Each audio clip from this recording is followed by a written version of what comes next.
Welcome to Kelly Dry's Ad Low Access podcast, and this is Simone Roach.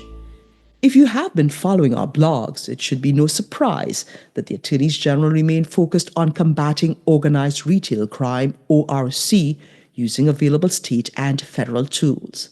The attorneys general of Connecticut, Georgia, Illinois, and South Carolina co-led a bipartisan letter joined by 34 other attorneys general to encourage Congress to help combat the nationwide organized retail crime epidemic, as retailers across the country have been forced to close stores due to financial losses and physical dangers from crime.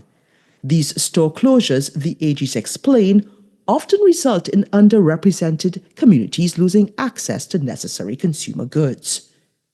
The AGs describe their ongoing state efforts to create task forces and prosecution units to address ORC, but urge improved coordination with federal law enforcement, due in part to limited resources. They support the creation of an organized retail crime coordination center at DHS, proposed during the previous Congress to better facilitate information sharing. The AGs also raised the issue of cargo theft of items, including supply chain infrastructure like containers, which contributes to inflation and supply chain delays. Though not cited in the letter, see, for example, this recent news on a string of train robberies that included theft of thousands of unsold Nikes worth hundreds of thousands of dollars. They urge that when the legislation is reintroduced, it should also include penalties for organized theft of goods in transit.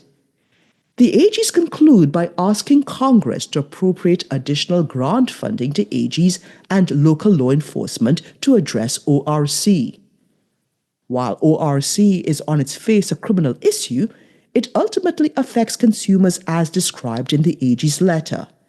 The AG community's continued emphasis on combating ORC, facilitated through organizations like the Attorney General Alliance, demonstrate the far reach that AG's influence can have on addressing issues impacting their constituents. Given the joint effect ORC has on consumers and businesses alike, we expect AGs to continue to think creatively and collaborate to address this topic. And if you'd like more information on what you've heard on this topic, please contact either Paul Singer, Beth Chun, or Abigail Stempson, and you can find their contact details in the show notes. And also, please see our Advertising and Privacy Law Resource Center, available at kellydry.com.